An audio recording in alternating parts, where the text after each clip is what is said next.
It's an eye-popping statistical fact. Democrats have captured more than 80% of the black vote since 1964. Do the Democrats take that support for granted? Should they?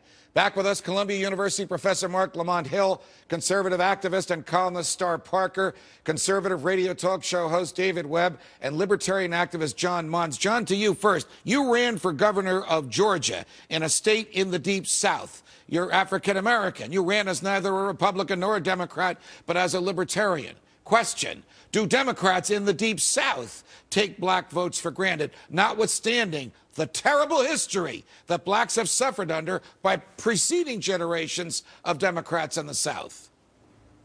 Well, I don't think it matters by geography. And the answer to that question, I would say, would be yes. When you look at what the Democratic Party has done for African Americans, a lot of times the conversation has to go back to the 1950s and 60s instead of what they're doing today. I think a lot of the reason for their support in black community and through black voters is from a historical perspective. You know, what they did 40 and 50 years ago. It has very little to do with what they're doing today. I don't know that that's true. I don't agree with that. It's not true at all. Here's the brief history. Tell me if you disagree. When blacks first get the right to vote after the Civil War, they vote Republican for about two generations. Around World War I, they start voting for Democrats. In the FDR years, they vote even more for Democrats. After Barry Goldwater runs against LBJ, for whatever reasons, it could have been Goldwater's what I think was a principled, non-racist opposition to the Civil Rights Act of 64, they vote for Democrats in droves. Exactly. But does this get us back, David, to where we were a few segments ago?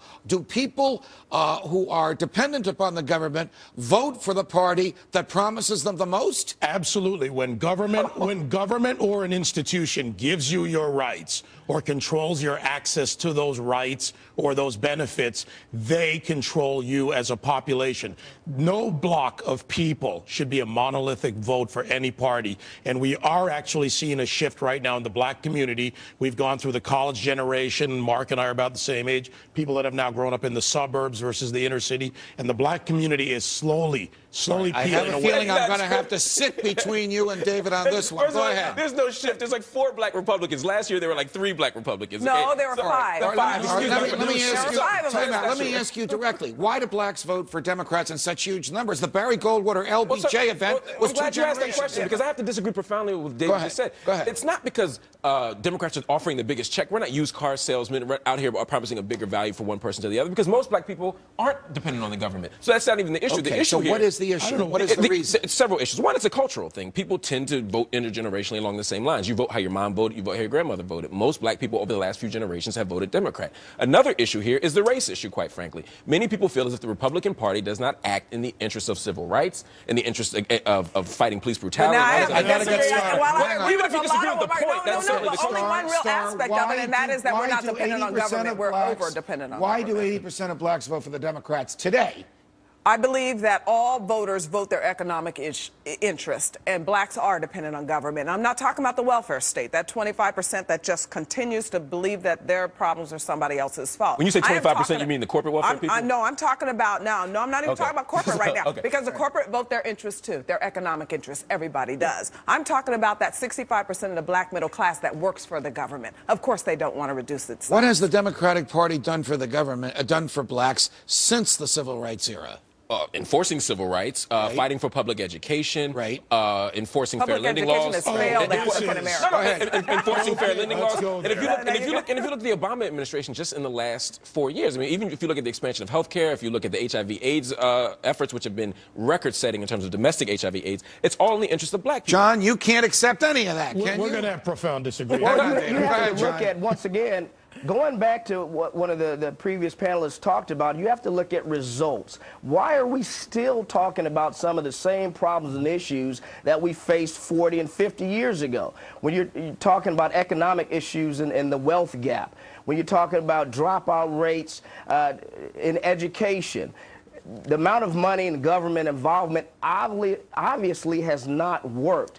And that's why I believe we need to look at other parties besides Democrats and Republicans, what they stand for, Okay, but and policies that affect social policies. everybody. That You don't allows need to this segment that This allows argument freedom. undercut Professor Hill's argument that the Democratic Party has been good for blacks. Even more, I have a simple question for every black person in America. Go ahead. If you have had a promise for 40-plus years since civil rights, and intergenerationally, to use your term, you're still living in the projects in Newark and Camden, in the Fifth Ward in Houston, in East L.A. and other areas, if you have not gotten that, if for 30 years the Department of Education has advanced the institution of the union, David. but And I would take it even one step further. What about Bubba? What about Bubba? I have a Bubba question. What about Bubba in West Virginia? Who's We have poor? to be concerned about our children. No. Here's my point. Here's my point. I'll let you start with your Bubba example after the next break. Hang on. The Civil Rights Act of 1964 is considered to be the legal turning point for the rights of blacks in America.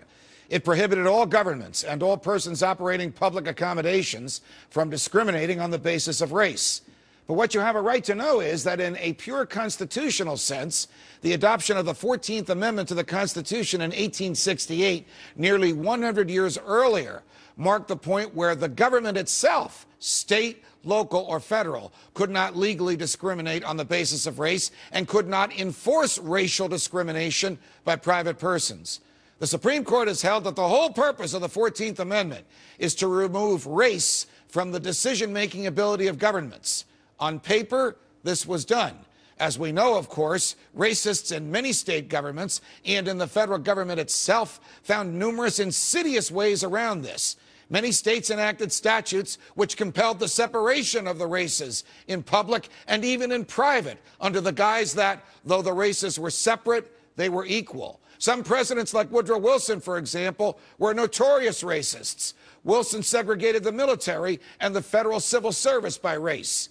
It was not until the civil rights era of the 1950s and the 1960s that the government, largely prodded by the Supreme Court, realized that it was not following the 14th Amendment and new legislation was needed if blacks were to be truly free. Thanks to the civil rights freedom fighters of that era, most government today does not discriminate on the basis of race. Why did it take more than 125 years after the Civil War for this to come to pass? Is America a racist country? A frank and honest discussion. Next.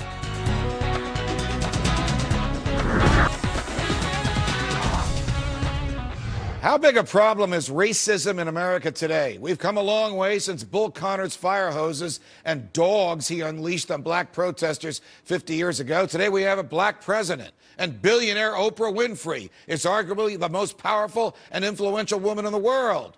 Staying with me now, Columbia University professor Mark Lamont Hill, conservative activist and columnist Star Parker, conservative radio talk show host David Webb, and libertarian activist John Monstar. To you first. How bad is racism in America in 2011? When we look at the polling data, most blacks are saying they're not as concerned about it as a primary problem. But then most blacks also say that it still exists, that they are extremely concerned. I believe that we should be more concerned about 50% of our pregnancies being aborted, that we should be more concerned about the billions of dollars invested in public education that haven't trickled into fixing the schools. And so we should allow for school choice. I believe that we should get rid of laws that are standing in the way of people that are not being able to get employment, our youth, like minimum wage laws. So I think there are bigger concerns David, today let me than define racism as a person or the government making a decision primarily on race. How prevalent is that today? Are governments as racist in 2011 as they were 50 years ago? Are human beings as racist in their interaction with you, David Webb, as you experienced in your youth? I think our culture has advanced, and that's a key distinction, but our laws have kept affirmative action and things that discriminate based on race in place. Let me say this. America is a post-racial society, in my experience, and it's pretty broad. What is not a post-racial are the special interests, the institutions that maintain the boundaries around you, like the NAACP does, around the black community, rather than breaking down the walls, and the political parties who pander and use it as a tool, as well as government institutions. All right. If government makes a decision based on race in order to help the racial group that traditionally was discriminated against, does that violate the law? Does that violate the Fourth Amendment? Stated differently, can the government ever be totally perfectly race neutral? I say no. And I don't think that race neutrality should be our goal. I've never even heard anyone, I always thought it was a liberal talking point and straw argument to say that we're in a post-racial society. I've never heard anyone actually believe that. We're not in a post-racial society. Race continues to be a determining factor for the distribution of social goods and resources, and as a result, the government has to respond in kind. That's what this is about. Should the government, John Mons, put its thumb on the scale to respond, as Professor Mark Lamont Hill said, to the inherent racism of people in society? Stated differently. Not of people, of society. Of society in general. Should the government force people to do things based on race to accommodate for prior unhappy events based on race? Absolutely not. No, I think we should get away from that. We have to get back to the central argument. The central argument should be about respect for individual rights.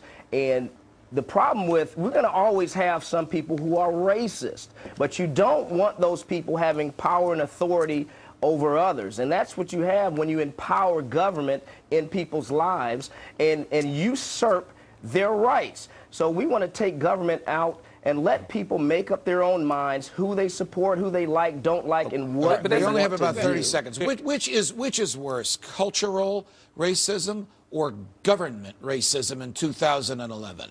I think they're all bad. Any form of racism, of discrimination. Well, one of them is bad. carries the force of law. The other, if you don't like the grocer because he's racist, you can go to another grocer. Right. If you don't like the police because they're racist, right. you have little choice. I hear that, but I don't want to concede that some of the programs and institutions that you all are talking about are racist because they're dealing with issues of race. I don't think that talking about race is racist. And my concern isn't even about individual races. I don't care about individual white people who don't like me. Lots of white people don't like me. Sometimes it's because of race.